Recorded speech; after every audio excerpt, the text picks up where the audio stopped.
en Fase Experimental, con Teresa Rayón, Berta Bert, Cristina Rodríguez y Rubén Pérez Carrasco.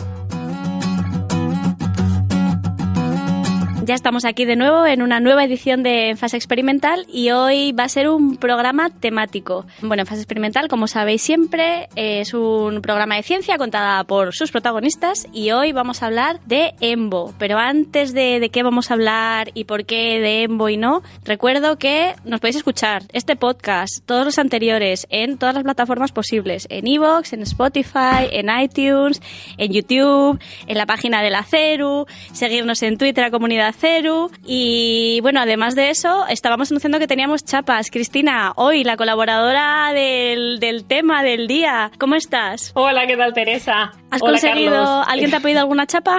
No, todavía no. Debería empezar a hacer un poquito más de publicidad. Seguro que mucha gente me las pedirá. Mañana empiezo, verás. Te voy a contaros una exclusiva, que es que el otro día, creo que una fan número 1, Aida Platero, te menciono con nombre y apellidos. Fui capaz de conocerla porque se acercó al CRIC y entregué una chapa, mi primera chapa, a un desconocido, señoras y señores. ¡Qué bueno! ¡Bien! Exacto, ahí. Ole por Aida. Hemos hecho un hito. Y ahora eso, como decía, hoy estamos solo con Cristina, hoy Berta y Rubén los hemos dejado en casa y vamos a hacer un programa temático. Hoy vamos a hablar con David del Álamo sobre la Organización Europea de Biología Molecular, EMBO. A lo largo de los años, la organización ha tenido un papel esencial para dibujar la política científica europea. Se fundó en 1964 con el fin de crear un laboratorio central y para establecer actividades que mejoraran las interacciones entre científicos de toda Europa, posibilitando que Europa fuera más competitiva frente a Estados Unidos. ¿Por qué hablamos de EMBO? Pues hablamos de EMBO, por un lado, como revulsivo contra el Brexit y por otro, como homenaje a Sidney Brenner, que es un genetista que galardonado con un premio Nobel por sus estudios pioneros en el gusano C. elegans, que falleció el pasado mes de abril y que fue uno de los fundadores de la organización. Pero para escuchar la historia de Sidney Brenner vamos a pasar con Cristina. Cristina, ¿qué nos puedes contar? Pues a ver, empezamos. Como acabas de mencionar, Sidney Brenner tiene mucho que ver tanto con la biología molecular como con las iniciativas para impulsar colaboraciones internacionales. Vamos a hablar un poco más sobre su vida y su carrera investigadora. Su nombre ha sonado mucho últimamente porque, como has dicho, falleció el pasado 5 de abril en Singapur. Después de una larga carrera científica que comenzó en Sudáfrica, continuó en Oxford, en Cambridge y en Estados Unidos principalmente. Y que también estuvo muy vinculada, de nuevo, a colaboraciones con científicos de otras muchas nacionalidades.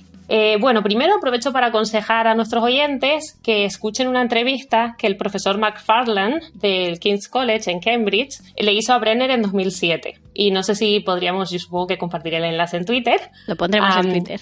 Exacto, ahí, usando social media. Pues en esa entrevista, Sidney habla de su familia y de su infancia y adolescencia en Sudáfrica. Y bueno, la entrevista también cubre, por supuesto, su carrera científica. Además tiene un enfoque muy cercano y yo creo que puede resultar interesante a aquellos que quieran saber algo más sobre su persona también. A muchos de nuestros oyentes les puede resultar familiar su nombre porque ganó el premio Nobel en Fisiología o Medicina en 2002. Compartido con otros dos científicos, Robert Horvitz y Sir John Salston, que falleció en marzo del año pasado y bueno, fue una persona que siempre defendió el acceso gratuito a la información científica, sobre todo en el tema de la genética, y estuvo siempre en contra de la privatización de las tecnologías genéticas. Y también fue el director del Centro Sanger aquí en Cambridge.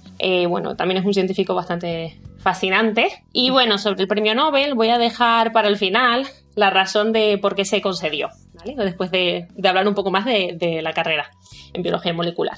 Entonces, esta carrera en biología molecular de Brenner también estuvo muy vinculada a Cambridge. Resulta que, es una historia que conocemos mucho en Cambridge, a sus 26 años se subió a toda prisa en un coche con otro compañero y condujeron desde Oxford, donde estaba haciendo su doctorado, hasta Cambridge. Cambridge y el año 1953 seguro que le sonará a muchos oyentes porque Watson, Crick y Rosalind Franklin descubrieron la estructura del DNA. Bueno, de hecho, Sidney menciona cómo el ver el resultado de esta investigación le resultó una revelación y cómo comprendió rápidamente las implicaciones.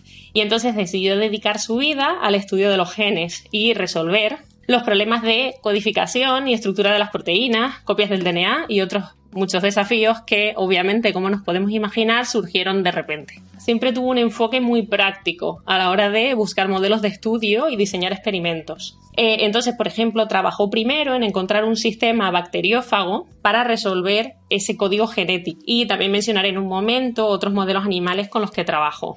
Los trabajos más conocidos tuvieron un carácter muy práctico, como comentaba, pero también publicó trabajos teóricos y trabajó con algún colega matemático también para probar conceptos relacionados con el ARN o el RNA. Y eso sí, todos esos conceptos siempre los acabaría probando con experimentos. Así que, de nuevo, una persona muy experimental. Luego, sobre los modelos animales, algo por lo que, como comentabas, es muy conocido, trabajó mucho con C. elegans, que viene a ser algo así como Caenorhabditis elegans, creo. Pero bueno. Sí, yo no sé cómo se dice, yo digo Caenorhabditis. Yo no tengo ni idea, yo lo estaba intentando y dije yo, bueno, C. elegans para los amigos. C. elegans. C. elegans. Exacto. Y ya está. Y con pufferfish, que de hecho, bueno, el primero es un nematodo, un gusano transparente de aproximadamente 1 milímetro de largo, y el segundo está dentro de la familia de los peces globo. Pues no sé exactamente cuál es la traducción de pufferfish, pero puede ser algo así como pez globo. Y nada, volveré a ellos, sobre todo al primero, en un poquito, ¿vale? Antes de eso, otro saltito, su carrera, sobre todo al principio, estuvo muy vinculada con Francis Crick. En Cambridge compartieron oficina durante 20 años y parece ser que sus conversaciones eran muy fructíferas, aunque sin embargo no publicaron muchos trabajos juntos. Parece ser de hecho que ambos se interesaron en el desarrollo del sistema nervioso, pero con dos enfoques totalmente diferentes. De nuevo, Brenner era más práctico a la hora de diseñar los experimentos y buscaba siempre sistemas simples, al menos para empezar, mientras Crick quería saber más sobre las funciones complejas del sistema nervioso. Y de hecho, en 1976, Crick dejó Cambridge para cambiar de campo y empezar una carrera en neurociencias en Estados Unidos. Y nada, ahora volviendo a C. elegans y a pufferfish, con los que trabajó Brenner, me gustaría que nos pusiésemos un poco en contexto. Y nada, Teresa, yo sé que tú sabes mucho de modelos animales, así que si quieres ahí, si quieres corregirme en algo, mete ahí caña. No está claro eso. Yo aquí me voy a lanzar a ver qué pasa. Para ponernos un poco en contexto y entender la importancia de estos estudios, ahora nos puede parecer relativamente sencillo secuenciar los 3 billones ingleses de bases del DNA del genoma humano. Pero encontrar sentido a toda esa información habría sido y sigue siendo muy complicado sin tener genomas de otros animales para comparar o de otros organismos. Y en especial para descubrir y comparar funciones de los diferentes genes.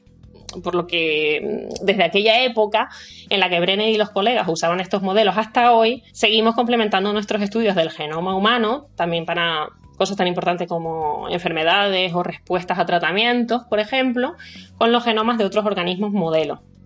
Y esto va desde levaduras hasta nematodos, como hemos hablado con el C. elegans, moscas de la fruta, peces, mi queridísima Naked Mole Rat, que es la rata topo, que se usa mucho para modelos de cáncer, porque no desarrollan cáncer, y por supuesto ratones. Entonces, volviendo a la carrera de Brenner, en los 70 también estuvo ya al frente de reuniones y conferencias para discutir todo el campo emergente de alterar el DNA. Entre los 80 y los 90 impulsó la contribución del Reino Unido en el proyecto Genoma Humano. Y ya por entonces, después de cumplir los 65, se mudó a La Joya, en California, donde siguió trabajando en la interfase entre química, que era un poco su background del principio, o físico-química, y biología, con temas como la genómica evolutiva. Sobre su parte más internacional, si no habíamos tenido ya una buena dosis, a partir de 1996 fundó varios centros para el estudio de ciencias moleculares y representó también diferentes instituciones en el campo, con institutos de investigación en Estados Unidos, en Singapur o en Japón. Y como bien has dicho, también potenciando la ciencia en Europa. Y ya nada, por ir acabando, que me lío aquí mucho, yo no conocía lo que voy a contar ahora, pero quizás es más conocido entre nuestros amigos biólogos. Así que Teresa, muchas gracias por pasarme esta información, porque así ya tengo lectura para mi lista, que ya es larga, pero esto tiene muy buena pinta. Que no son deberes. No, pero es que tiene muy buena pinta, entonces al menos empezaré a leérmelo a ver qué tal. Entonces, esto es entre 1994 y el 2000, Brenner estuvo escribiendo una columna regular que se publicaba mensualmente en el Journal de Current Biology. Inicialmente se llamó Loose Ends, aunque su nombre cambió a False Starts en 1998. Y bueno, ahí en esas columnas escribía opiniones en temas de biología principalmente y de carrera científica o carrera académica. Que eso, que se llamaba Loose Ends porque al principio estaba al final de la revista y pasó a False Starts porque lo cambiaron al principio porque por lo visto tenía tanto éxito que la gente solo leía. ¡Qué bueno! Claro, porque además en aquel entonces supongo que, claro, no había cositas en digital, así que me imagino a todo el mundo cogiendo la revista y dándole la vuelta. Claro, la gente iba a la biblioteca a coger las revistas. Ya ves, y empezar por el final en este caso. Pues bueno, ya por último, volviendo al premio Nobel, después de que hayamos hablado de toda esta investigación, lo ganó y traduzco literalmente del inglés, por descifrar la genética de la muerte celular programada y desarrollo animal, incluyendo cómo se forma el sistema nervioso. Entonces, a partir de estudios con C. elegans, este querido nematodo que estábamos comentando, Brenner se dio cuenta de que algunos de estos gusanos tenían defectos funcionales. Sobre todo tenían o mostraban descoordinación. O sea, no sé cómo verían que estos bichitos no se movían muy bien, pero tenían problemas en el movimiento. Y eso llevó a la identificación de un conjunto de nuevas proteínas, las llamadas UNC o UNC, que viene del inglés uncoordinated, de hecho, y que están relacionadas con el guiado de axones. Así que bueno, de hecho Brenner en el título de su lectura del Nobel, o su lecture, no sé, bueno, su speech ¿Ponencia? del Nobel. ¿Su ponencia? Exacto, ponencia del Nobel. Gracias, Teresa. La llamó Nature's Gift to Science, el regalo de la naturaleza a la ciencia, en homenaje a este nematodo propuesto como modelo animal para biología molecular. Y el mismo Brenner comentaba también que haber elegido el organismo correcto había resultado ser tan importante como haber elegido los problemas correctos en los que trabajar. O sea que gran homenaje para C. elegans. Así que nada, yo creo que con esto ya tenemos un poquito de información sobre Sidney Brenner y un poquito cómo empezó su carrera en la biología molecular y cómo luego acabó también trabajando en un poquito más las neurociencias desde la biología molecular. Y esperamos que este pequeño homenaje a Brenner haga que su nombre y también el de C. elegans o Drosophila o también la mole rat, a ser posible, sean un poco más conocidos. Muchas gracias por el mensaje. Yo creo que esta es nuestra pequeña contribución al pedazo de trabajo que ha hecho Sidney Brenner, durante toda su vida. Y nada, ahora pasamos a la segunda parte del programa a hablar con David del Álamo sobre EMBO. Un abrazo. Seguimos luego. Perfecto. Chao. En Fase Experimental, tu espacio de ciencia en iVoox y en la web de la Comunidad de Científicos Españoles en el Reino Unido. Y ahora para la entrevista, como os comentábamos antes, tenemos el placer de entrevistar a David del Álamo. Algunos apuntes sobre su vida. David es doctor por la Universidad Autónoma de Madrid en Genética del Desarrollo de la Mosca del Vinagre desde 2004. Hizo su primer postdoc en Nueva York en la Escuela de Medicina ICANN en el Monte Sinaí, en el laboratorio de Marek Mlosik, espero haberlo dicho bien, y estudiaba la interacción de dos vías de señalización en la especificación de la polaridad celular planar. En 2008 se mudó a París, donde continuó su investigación en vías de señalización y polaridad epitelial en el labo de François Swenisgat, en el Instituto Pasteur. Después de estos dos postdocs, su carrera científica dio un giro y David se convirtió en 2011 en editor científico en la revista EMBO Journal, con sede en Heidelberg, Alemania. Durante este tiempo y para complementar su formación, David hizo un MBA en Administración y Dirección por la Escuela Alemana de Administración y Derecho. Desde 2016 es el director del programa de becas de EMBO, la Organización Europea de Biología Molecular. Y hoy, con un poco de suerte, nos va a hablar un poquito más sobre la organización y su trabajo dentro de ella. David, muchísimas gracias por estar con nosotros en Fase Experimental. Gracias por invitarme.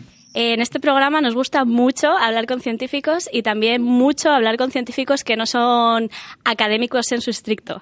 Entonces, la primera pregunta es, ¿hiciste un doctorado? ¿Hiciste dos postdoc? Pero, ¿cómo decidiste dejar la investigación y cambiar hacia, editor científico primero y luego hacia política científica? Bueno, pues yo cuando empecé a hacer la tesis tenía muy claro que yo quería ser un group leader, quería tener mi propio laboratorio, en aquel momento, esto fue en el año 98 o así, en aquel momento todo el mundo tenía esa idea. Yo no conocía a nadie que no quisiera ser jefe de grupo y tener su propio grupo de investigación. poco a poco, bueno, uno se va dando cuenta de lo difícil que es. Ahora es probablemente incluso peor que entonces. Y bueno, llega un momento cuando yo me mudo a París después de mi primer postdoc. Mi primer postdoc en Nueva York, la verdad es que me fue bastante bien. Fui bastante productivo y básicamente llegué y en un año tenía un artículo y todo lo que podía salir bien salió bien. Y cuando llegué a París fue exactamente lo contrario. Todo lo que podía salir mal salió mal. Pero además yo ya no estaba muy convencido. Yo cuando me mudé a París yo ya no estaba muy convencido de querer seguir haciendo lo que hacía. Y llegó un momento en que básicamente yo no estaba motivado. Yo me levantaba por la mañana y decía, bueno, ¿y a quién le importa lo que voy a mirar yo ahora en una mosca? Y cualquiera que se dedica a la ciencia sabe que cuando le restas la motivación, casi todo lo demás es bastante malo. El sueldo es malo, los horarios son malos, la conciliación con la vida personal es mala. Y entonces, claro, eso te lleva a que básicamente quieras abandonarlo, quieras dejarlo. Entonces, allí por 2010 o así ya decidí que tenía que dedicarme a otra cosa. Y el problema era dedicarme a qué. Porque la ruta académica está muy clara, uno hace su tesis, hace su postdoc, después se independiza, pero la ruta no académica pues no está tan clara. Ahora hay más ayuda, hay gente que se dedica a tratar de guiar a los científicos en este tipo de alternativas. Incluso yo muchas veces me invitan a dar charlas, a hablar de carreras alternativas y cosas así, pero entonces no era tan normal. Cuando yo hice la tesis, yo no escuché a nadie nunca hablarnos de ninguna carrera alternativa. Entonces, bueno, me puse a buscar trabajo y lo de convertirme en editor fue básicamente por casualidad. Yo estaba buscando trabajo en casi cualquier cosa que me parecía interesante, desde escritor científico a MSL en las farmacéuticas, las personas que están en contacto con los médicos para explicar las medicinas, etcétera, etcétera. Y vi el trabajo de editor, que nunca lo había pensado, la verdad, pero era una baja por maternidad, era un trabajo por 6 meses y dije, bueno, pues 6 meses lo puedo probar y si me gusta, pues ya veremos. Y bueno, solicité el trabajo y me lo dieron. Y el resto pues es historia. Me encantó y empecé trabajando en Embo Reports 6 meses solo con esta baja por maternidad y luego ya empecé en Embo Journal y en Embo Journal estuve 5 años. ¿Y del salto de Embo Journal a director del programa de becas de Embo? Bueno, uno de los problemas que tiene trabajar para Embo o MBL en general es que por cuestiones políticas y de cómo se planteó en su momento en el origen, solo puedes trabajar 9 años. Entonces, claro, yo empecé a trabajar tenía entonces 34 años o algo así cuando empecé a trabajar. Entonces yo iba a acabar más o menos con 44 años o una cosa así, que es básicamente el año que viene. Y claro, encontrar trabajo con 44 años, con una experiencia tan limitada como tenía yo, es decir, yo había sido científico y ahora era editor científico.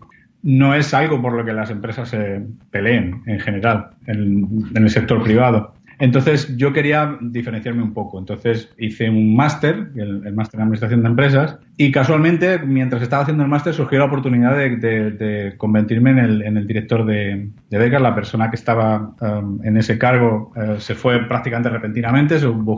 Enseguida buscamos a alguien internamente, nos presentamos unos cuantos dentro de Embo.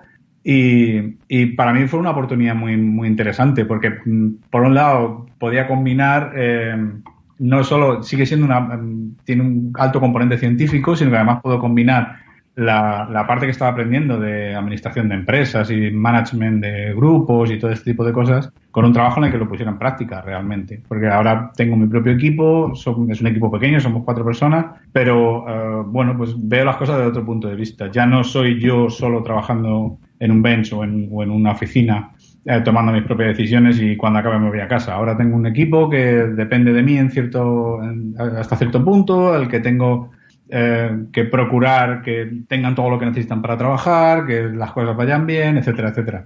Entonces me resultó muy interesante este cambio y además profesionalmente creo que es un paso adelante. Y David, ¿nos puedes explicar un poco para los que no sepan qué es Embo? Embo nació básicamente como una reacción a un movimiento que se estaba dando en Europa, que era un movimiento de huida, básicamente. Es decir, hasta los años 50, principios de los 60, Europa dominaba la biología molecular. Básicamente todos los grandes descubrimientos, el Instituto Pasteur tiene 9 premios Nobel, básicamente todos en la primera mitad del siglo. La estructura del ADN se descubrió en Cambridge. Si miras básicamente todos los grandes descubrimientos, la estructura las primeras estructuras de proteínas, etcétera, etcétera, son todos descubrimientos europeos. Pero en los años 40, 50, los Estados Unidos empezaron a ver que aquello era negocio y era una ciencia emergente, y entonces empezaron a poner recursos en ello, como hacen siempre los Estados Unidos. Ponen recursos y lo que no tienen lo compran. Y normalmente suele ser mano de obra, como hicieron con los físicos o como hicieron en otras disciplinas. Entonces estaban atrayendo mucho talento de Europa a Estados Unidos. Por ejemplo, la penicilina se desarrolló en Estados Unidos a pesar de ser un descubrimiento europeo. Entonces, en reacción a eso, nació un movimiento en Europa para tratar de de promover la biología molecular en Europa. Y la punta de lanza de ese movimiento fue EMBO. Entonces, esto nació, básicamente, fue un físico, Leo Szilard, que en colaboración con el CERN, se le ocurrió la idea de promover una especie de CERN para biólogos. El CERN es el centro de investigación en física de partículas a nivel europeo, y decían, bueno, podemos hacer algo en biología molecular para Europa. Entonces se puso en contacto en el año 62, durante la entrega de los premios Nobel a Francis Crick, Kendrick, Max Perutz, que todos estuvieron en el meollo de la fundación de EMBO. Se puso en contacto con ellos, se reunieron en la sede del CERN, de hecho, y de ahí surgió EMBO como una especie de reacción. Hoy en día básicamente sigue siendo la misma idea. La idea es promover la biología molecular, o ahora mismo ya en la biología en un sentido más amplio, porque la biología molecular ya ha invadido prácticamente todas las áreas de la biología, hasta la ecología, la neurociencia, etcétera, etcétera, es promover eso en Europa. Y tiene un componente claro de training, de entrenamiento, de enseñar a las nuevas generaciones, y un claro componente de movilidad internacional. Todos nuestros programas se basan en movilidad internacional porque la idea es la colaboración entre países fundamentalmente europeos, aunque nos estamos abriendo también al mundo. Nos has hablado de EMBO, pero también queríamos preguntarte por EMBL, por los Laboratorios Europeos de Biología Molecular, que tienen sede en Heidelberg, en Barcelona, en Grenoble, Hamburgo, Kingston, que es UK, a Monterrotondo y no sé cuántos más me dejo. Entonces, ¿qué son los EMBO? La idea original de EMBO, cuando EMBO nace, tiene básicamente solo dos prerrogativas. La primera es fomentar la enseñanza de la biología molecular y el training, el aprendizaje de las nuevas técnicas en Europa mediante el intercambio de gente. Y la segunda es la creación de un laboratorio europeo de biología molecular, que es el MBL, el original, que está en Heidelberg, donde están también los cuarteles generales de EMBO.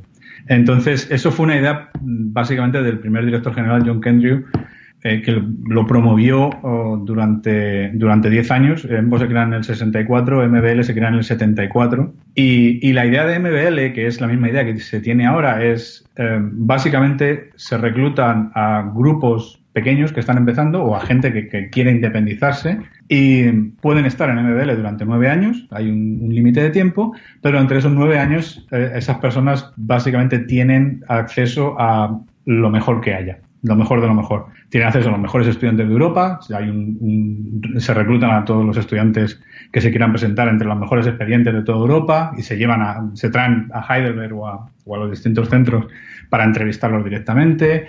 Tienen acceso a los mejores medios, los servicios centrales de investigación son muy buenos, tienen dinero, y lo que suele ocurrir es que en esos 9 años estos grupos crecen, se desarrollan y se convierten incluso en referentes en su campo. Y a partir de ese momento esos grupos se pueden ir del MBL, bueno, de hecho se tienen que ir después de 9 años y volver a sus países de origen o ir a otro país, y ese sistema ha funcionado muy bien. O sea, muchos de los grandes grupos que hay ahora en Europa son grupos que en algún momento empezaron en el MBL, en alguna de las estaciones o en el MBL de Heidelberg. Porque es una muy buena manera de empezar. Tú le das a alguien muy prometedora todos los medios que necesita, y una vez que ha crecido ya no necesita estar ahí más. Le puedes dejar volar solo y volver a traer a gente nueva. Y oye, hablando de financiación, ¿no? Porque claro, el centro, MBL, todos los centros MBL son muy punteros, ¿no? Tienes acceso a todos los recursos, básicamente acceso ilimitado a los recursos. Entonces, por un lado, ¿de dónde viene la financiación? Y supongo que relacionado con eso, ¿cuál es la relación con la Unión Europea y, bueno, ahora con el Brexit en Reino Unido? Sí, bueno, la financiación de EMBO y MBL, todos los laboratorios, viene de lo que se conoce como la Conferencia Europea de Biología Molecular. El MBC, que es como son las siglas, es básicamente la organización política de EMBO. Se creó en el 69, 5 años después de crear EMBO, como una especie de interfaz entre EMBO, que era la parte puramente científica, creada por científicos y que sigue siendo, a día de hoy, gobernada por científicos, y era la interfaz entre esta parte científica y la parte política, que eran los gobiernos, que tenían que darnos la financiación. Entonces, originalmente había como 10 o 12 países y poco a poco se han ido añadiendo más. Hoy en día la Conferencia Europea de Biología Molecular está formada por 30 países miembros y 2 países asociados, que son India y Singapur. Y básicamente lo que hacen estos países es poner dinero dentro de un fondo común, que es el que proporciona la financiación para EMBO. Lo interesante de esto es que EMBO fue una organización independiente desde el principio. Es decir, no quiso asociarse ni con la Unión Europea, ni con la Organización de las Naciones Unidas, ni con la Organización Mundial de la Salud, etcétera, etcétera. Hubo ofertas, hubo incluso ofertas de países individuales para financiar EMBO en mayor medida a cambio de tener cierto control sobre la organización, pero la idea del principio fue EMBO tiene que ser independiente. Y gracias a eso, hoy en día seguimos siendo independientes y, por ejemplo, el Brexit es algo que no va a afectar a EMBO, al menos no directamente en cuanto a estabilidad o a financiación, porque el Reino Unido es un país independiente que forma parte de EMBO, como otros países que no forman parte de la Unión Europea también forman parte de EMBO. Quería que nos hablaras también un poquito de EMBO Journal, porque me da la impresión que no es una revista a lo mejor con tanto renombre como puede ser pues Cell, Science o Nature, pero tiene algunas bondades. Entonces, sí, si nos pudieras contar un poquito en, yo qué sé, pues eso, en pocas palabras, ¿no? ¿Qué es lo bueno que tiene EMBO Journal? Sí, bueno, EMBO Journal, de hecho, nació como una respuesta a Cell. Incluso originalmente, si uno mira tipografía, etcétera, etcétera, era la misma tipografía, el mismo tipo de letra que utilizaba Cell. Y la idea era, bueno, tenemos a Cell en Estados Unidos, vamos a hacer una revista fuerte de biología molecular en Europa. Nunca llegó a ese nivel, evidentemente, porque eso es aparte muy difícil de conseguir. Pero lo bueno que tienen las revistas, no solo EMBO Journal, sino todas las revistas de EMBO Press ahora, es que son revistas que han servido a lo largo de los años para delimitar unos estándares en publicación. Tenemos, los editores son editores profesionales, que es algo que a mucha gente no le gusta, pero son revistas sin ánimo de lucro. La idea es que el dinero que se genera en las revistas es dinero que revierte después, de hecho, en el resto de los programas de EMBO. Muchas de las actividades de EMBO siguen estando financiadas en parte por el dinero que viene de las revistas. Y una de las ideas que siempre hemos tenido con esto es tratar de hacer la publicación más honesta posible. Es decir, fuimos de los primeros, en biología molecular, los primeros que pusimos disponibles los referee reports con los artículos publicados.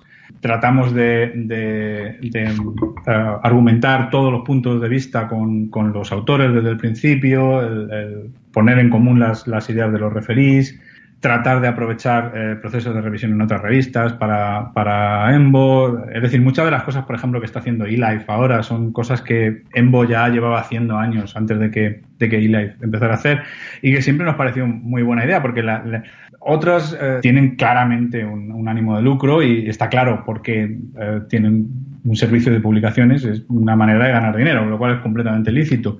Pero en nuestro caso no, en nuestro caso no solo no ganamos dinero, sino que los editores no tenemos ninguna presión desde ese punto de vista y la idea era tratar de hacer de la forma más honesta posible un servicio a la comunidad. Esa y creo que no solo nosotros, hay otras revistas que hacen servicios similares, muchas community journals, que son community journals que en muchos casos van a desaparecer si no las cuidamos un poco.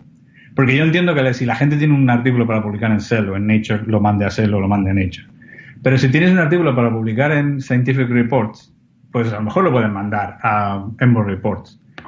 O si tienes un artículo para Nature Communications, lo puedes mandar a EMBO Journal, que al fin y al cabo son más o menos al mismo nivel, son revistas que están más o menos al mismo nivel y con la diferencia de que el dinero que va en Nature Communications va a manos privadas a generar dinero para otra gente y el dinero que va en Biojournal va para tratar de promover nuevos estándares en publicación y hacer la publicación cada vez mejor. Entonces, y también invierte los propios científicos. Sí, claro, esa es la cuestión. Porque al fin y al cabo el dinero que generamos, pues por ejemplo el meeting que organizamos para que vengan los fellows y se conozcan entre ellos y hagan networking, que hacemos uno al año, como bien sabes, está en parte pagado con el dinero de las revistas. Y siempre se ha utilizado tradicionalmente en EMBO el dinero que venía de las revistas para probar cosas nuevas. Y ahora, pues eso, David, director del programa de becas EMBO. ¿Qué son? ¿Qué becas EMBO? ¿Qué dais? ¿A quién se las dais? ¿Cuánto tenéis? ¿Cuántas dais? Pues básicamente tenemos 3 tipos de becas y todas son, no realmente, pero en principio van dirigidas fundamentalmente a gente joven, gente que está empezando su carrera científica. Tenemos las más conocidas, las tradicionales, las becas postdoctorales, que son las Long Term Fellowships. Son básicamente becas, llevamos 50 años dando esas becas, desde el año 66 que dimos las primeras becas, y estas son becas para gente que básicamente acaba de terminar la tesis, y la idea es te damos una beca y te vas un par de años de postdoc a otro país, porque todas requieren movilidad internacional, y haces lo que sea, un proyecto, desarrollas un proyecto postdoctoral. Las otras becas que tenemos, también tradicionales, que básicamente llevan el mismo tiempo, son las Short-Term Fellowships, que son becas muy populares. Estas becas son becas cortas, como su propio nombre indica, son becas de 3 meses. Ahora mismo las hemos extendido hasta 6 meses, aunque solo podemos pagar 3 meses, pero había gente que quería quedarse a lo mejor un mes más, porque justo descubren algo en el laboratorio donde están. Entonces, podrían extenderse hasta 6 meses. Pero la idea es un intercambio entre 2 laboratorios en el que el laboratorio de origen básicamente le falta algo. Le falta un aparato o le falta experiencia en una determinada técnica o le falta el modelo animal o vegetal que necesita para terminar ciertos experimentos. Entonces envía a uno de sus becarios o incluso el propio jefe. En esta beca no hay límite de edad, puede ir cualquiera, y envía a otro laboratorio que sí tiene esa experiencia en otro país, y esto sirve entonces para básicamente 2 cosas. Por un lado, aprender la técnica o coger experiencia en en el manejo del aparato nuevo o lo que fuera.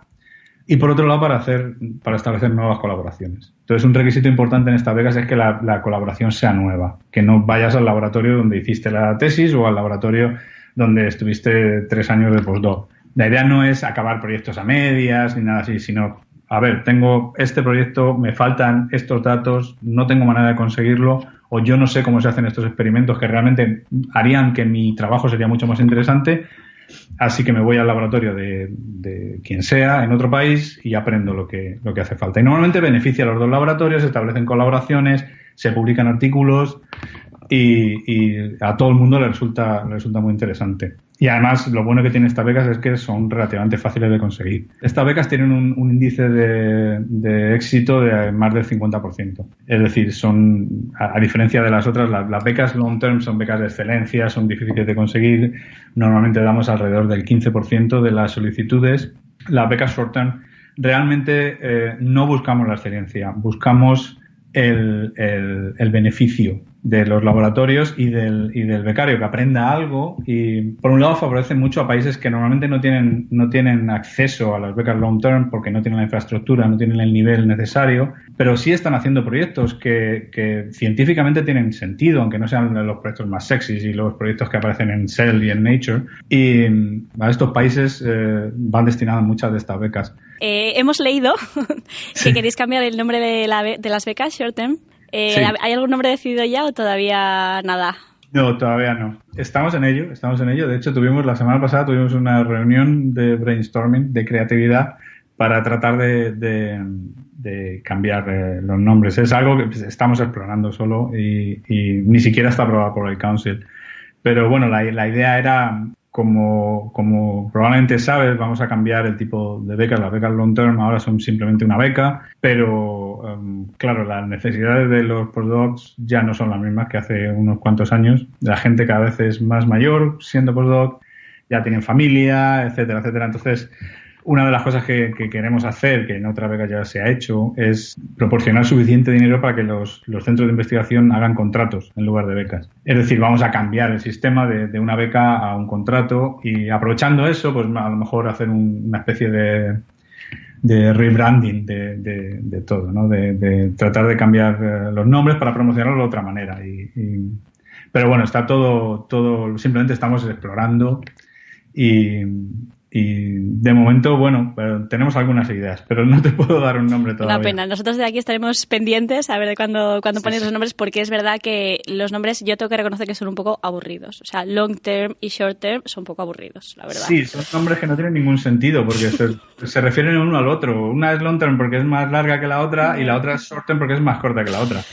Bueno, ya has mencionado antes las tasas de éxito y bueno, has especificado que las de postdoc, ¿no?, son más competitivas, que la tasa de éxito es alrededor del 15%. Pregunta, si lo desglosas por género, y esto lo digo porque he visto recientemente también que celebrabais que este año ha habido más mujeres que conseguían la beca que hombres. Entonces, ¿esto cómo va? ¿Cómo va con las becas? ¿Notamos muchas diferencias ya en el propio estado de postdoc? Las diferencias, hay diferencias. O sea, no son diferencias muy grandes, pero son diferencias consistentes. Todos los años es básicamente igual. O sea, si miras en 5 años, la tasa de solicitudes aproximadamente 53-47 a favor de los hombres y la tasa de éxito es un poco más alta todavía a favor de los hombres. Pero básicamente, bueno, la beca la solicitan aproximadamente el 50% hombres y 50% mujeres, que es más o menos la proporción que hay de estudiantes de biología. O sea, si miras de estudiantes de doctorado de biología. Entonces, básicamente se doctoran en Europa aproximadamente en 47% mujeres, 53% hombres, y esa es la proporción que vemos, más o menos. Luego, la tasa de éxito es diferente, es un poco más alta. En hombres puede llegar al 18%, y en mujeres se quedan un 12, 13, 14, depende del año, pero ronda por ahí. Y en general creo que, hablo de memoria, pero es alrededor, si miramos en los últimos 5 años, hay un 60% de hombres y un 40% de mujeres, más o menos, en la tasa de éxito. Pero aún así no creo que ese sea el mayor problema donde empieza el sesgo entre hombres y mujeres. Creo que empieza después. Lo único que a lo mejor faltaría matizar es el proceso de evaluación, ¿no? Porque una línea como argumental lógica podría ser, claro, al final lo evalúan, bueno, los evaluadores no dejan de ser científicos, pueden tener sus biases, pueden tener sus sesgos y eso puede hacer que se elijan menos mujeres.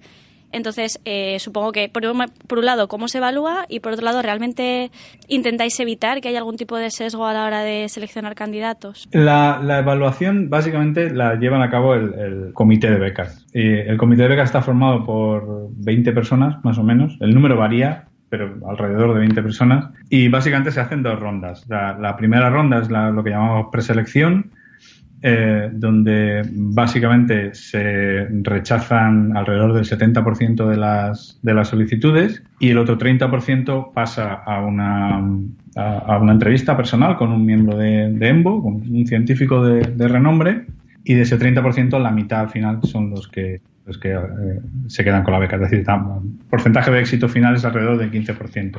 No hacemos nada concreto para evitar el sesgo por género. Lo que sí hacemos es monitorizarlo y estamos informando continuamente al comité, esto es lo que habéis elegido. Alguna vez se ha sugerido que se podrían establecer cuotas, pero en general el comité no está muy a favor de establecer cuotas.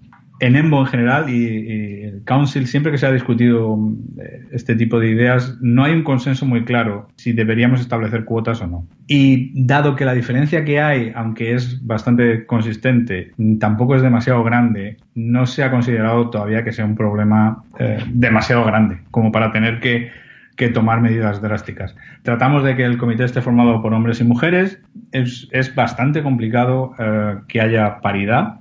Yo lo intenté, nada más llegar. Lo primero que hice es tratar de que hubiera más mujeres en el comité y lo que me dijeron las propias mujeres del comité es no lo hagas, ni se te ocurra, porque bastante ocupadas estamos ya como para que sigas a las pocas científicas que hay en Europa de alto nivel, que las llaman a todos los comités, a todas las comisiones, a todas las reuniones, y encima también nos llames para esto. Y tiene sentido. Claro, no, el problema es ese. El problema es que, claro, hay precisamente por la historia de sesgo en contra de la mujer que ha habido en la ciencia durante tantos años, no hay tantas mujeres que estén en puestos altos. Y esas pocas mujeres que están en los puestos altos están básicamente esclavizadas, porque las llaman para absolutamente todo.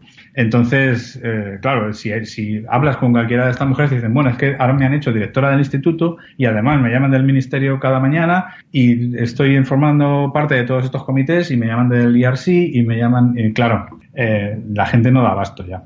Entonces, bueno, siempre suele haber algunos hombres más que mujeres en el comité, pero bueno, es básicamente por decisión propia de las mujeres que forman parte de él.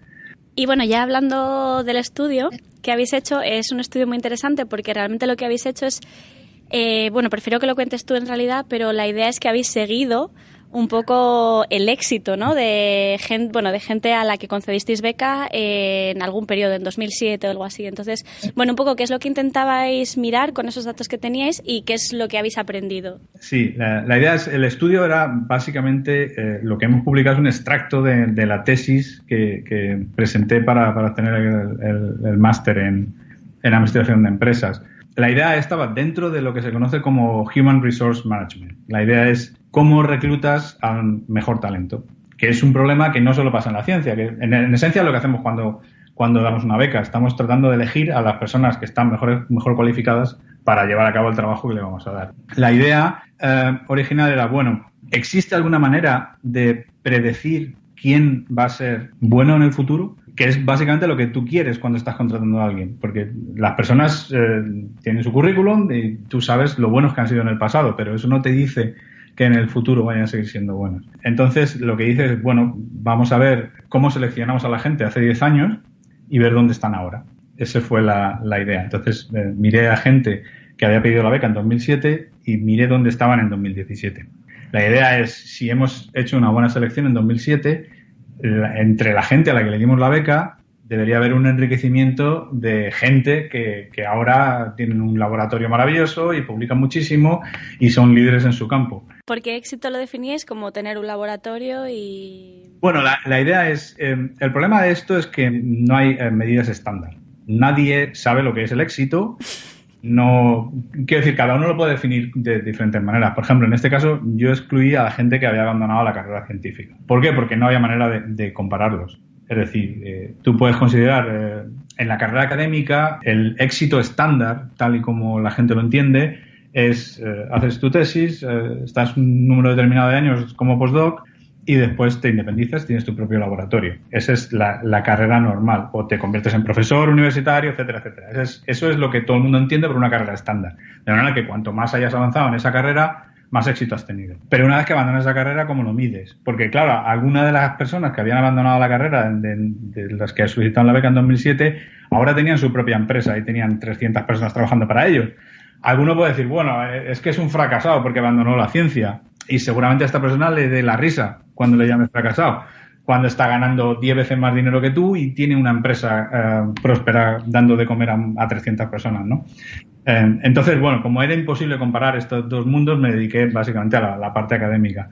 Y básicamente definimos éxito, entre comillas, como progresión académica. La progresión es, entonces, bueno, pues consideramos gente que había avanzado más, pues gente que se había independizado antes, que había publicado más artículos como investigador independiente, etcétera, etcétera. Y básicamente lo que vimos es que no habíamos elegido bien. O peor aún, que no es que no hubiéramos elegido bien, es que si mirábamos a los indicadores que teníamos disponibles en el momento de solicitar la beca, no había nada que nos dijera quién iba a ser bueno en 10 años o quién iba a tener éxito en 10 años. Que a lo mejor 10 años, porque claro, ese es otro de los problemas que tiene el estudio. ¿Por qué 10 años? ¿Por qué no 5? ¿Por qué no 3? ¿Por qué no 25 años? Es muy difícil. El problema es que no hay estándares para medir nada de esto. Entonces, más o menos uno va recolectando información en varios estudios que se han hecho al respecto y todos indican más o menos lo mismo. Cuando ya miras en detalle y tratas de predecir este tipo de comportamientos, si la gente va a ser buena o si los proyectos van a ir bien, etcétera, etcétera, Cuando vas al detalle entre grupos que ya están seleccionados y son bastante buenos, como es el caso de las becas de EMBO, no hay manera de predecir. Y esa es básicamente la conclusión del estudio. Si uno coge a toda la población, sí puedes predecir más o menos, en función de lo que han hecho hasta el momento, quién va a ser más o menos bueno y quién va a ser más o menos malo. Pero eso sí coges a toda la población. Cuando ya entras en preselección y dices, bueno, vamos a coger solo a los que ya hemos preseleccionado, que ya son bastante buenos, que los enviamos a por una entrevista, etcétera, etcétera, básicamente todos son buenos. O todos son malos. No hay manera de distinguir.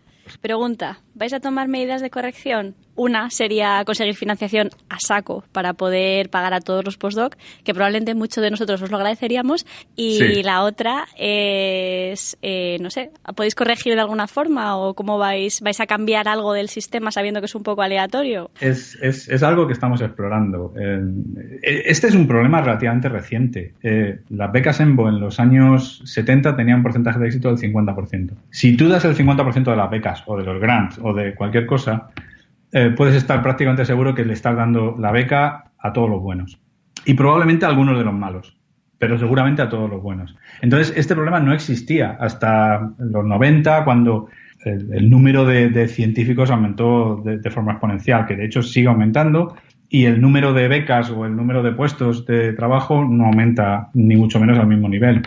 Entonces, el problema es que con tasas de éxito por debajo del 20%, es meridianamente claro que estás dejando fuera a gente que merece tener la beca, o el grant, o lo que sea que estás repartiendo. Y el problema no solo es, el problema es que le estás diciendo a esa gente, tú no eres bueno, cuando es mentira. Le estás diciendo, aquí hay gente que es buena y se lleva la beca, y aquí hay gente que no es buena y no se lleva la beca, pero no es verdad.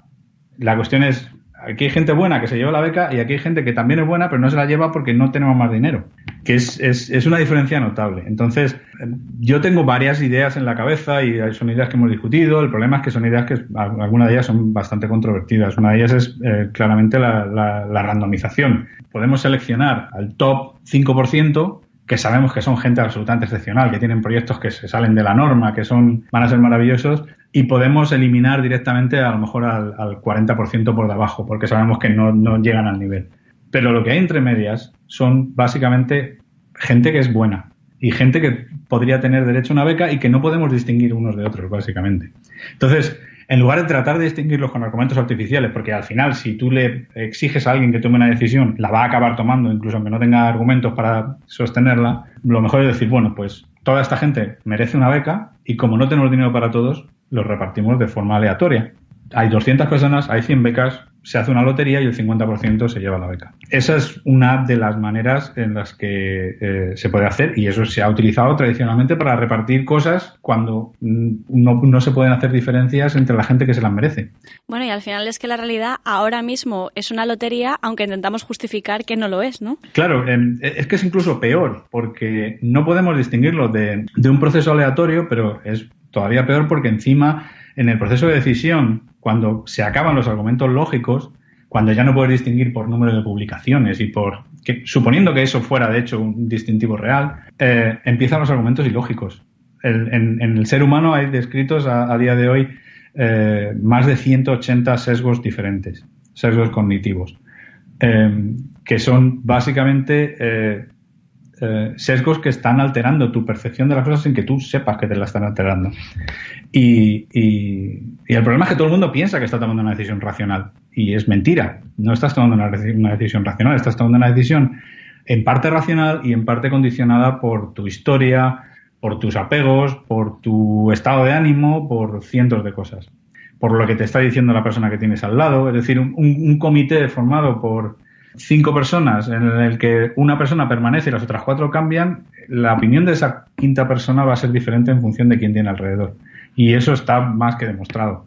Y así con casi todo. Todo esto afecta a las decisiones. Entonces, es todavía peor de lo que pensamos, porque si fuera al azar, diríamos, bueno, no hace falta hacerlo más al azar, ya es al azar, pero no es al azar. El problema es que hay mucho sesgo, y entre ellos sesgo en contra de las mujeres, sesgo en contra de ciertos países. Claro, uno al final dice, bueno, si en ese país no se hace ciencia, ¿cómo va a venir un científico bueno?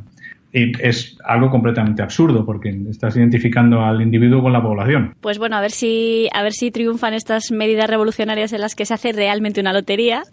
Y quería terminar la entrevista haciéndote la última pregunta personal, que es ¿qué echas de menos de hacer investigación y qué es lo que más te gusta de tu nuevo puesto? De hacer investigación, lo que echo de menos es hablar de ciencia. Porque a mí nunca me gustó hacer experimentos. Para mí esa era la parte aburrida.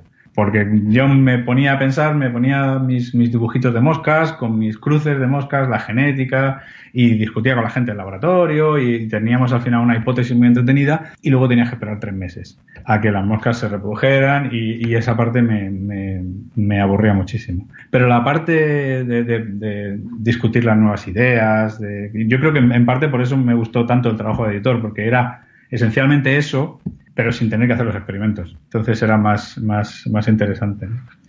Del nuevo trabajo lo que me gusta es la diversidad, lo que estoy aprendiendo. Es decir, cada día es diferente. Pues una de las cosas malas que tenía el trabajo de editor era que básicamente cada día haces lo mismo. Llegas a la oficina, te lees 3 artículos y por la tarde les explicas a los autores, y salvo las veces que te vas a una conferencia o algo así, es básicamente cada día es exactamente igual al anterior y puede llegar a ser bastante aburrido. En este trabajo es todo lo contrario. Primero porque tengo 4 personas. Entonces, bueno, yo empiezo por la mañana, más o menos tengo un plan, y a las 2 horas así, pues ya no tengo plan. Porque ya ha pasado algo, alguien nos ha escrito un email, o hay una crisis, o cualquier cosa. Entonces, bueno, no todos los días son así, ¿no? Pero casi todos los días son diferentes. Y cada periodo del año es diferente porque las becas tienen diferentes periodos. Y aparte tenemos, por ejemplo, la semana que viene tenemos se reúne el Council de EMBO, que es básicamente el órgano de gobierno de EMBO. Entonces tenemos que prepararnos para ello, tenemos un par de días con ellos, se discuten nuevas ideas, es una cosa bastante interesante. Y además, bueno, tengo la interacción con los becarios, cuando venís a Heidelberg, o cuando vamos a cabo, este año tuvimos el meeting en Nueva York, cada 2 años tenemos un meeting en Estados Unidos. También es muy interesante, interaccionar, vuelves a tener contacto con la ciencia otra vez, porque bueno, aunque yo leo más o menos algunas aplicaciones, la long term no muchas, pero las short term básicamente las leo todas. Sigo teniendo cierto contacto con la ciencia, pero no es igual que cuando era editor, evidentemente, pero sigo teniendo cierto contacto. Pero bueno, el meeting con los fellows tengo la oportunidad de interaccionar más con ellos y escuchar lo que hacen. Pues muchísimas gracias por la entrevista. El disclaimer de la entrevista es que a mí me dieron una beca EMBO Fellow en 2015. El junio pasado estuve en el meeting y claramente el mejor meeting de mi vida, con diferencia. Así que nada, David, muchísimas gracias por conseguir por lo menos que yo me lo pasara también, y aparte de eso, pues sobre todo por repartir dinero, ¿no? Para investigación y sobre todo para early career, ¿no? Para jóvenes en la carrera académica. Así que nada, pues volveremos a hablar. Y muchísimas gracias por dejarte entrevistar para Énfasis Experimental. Muchas gracias a vosotros. Hasta luego. Hasta luego.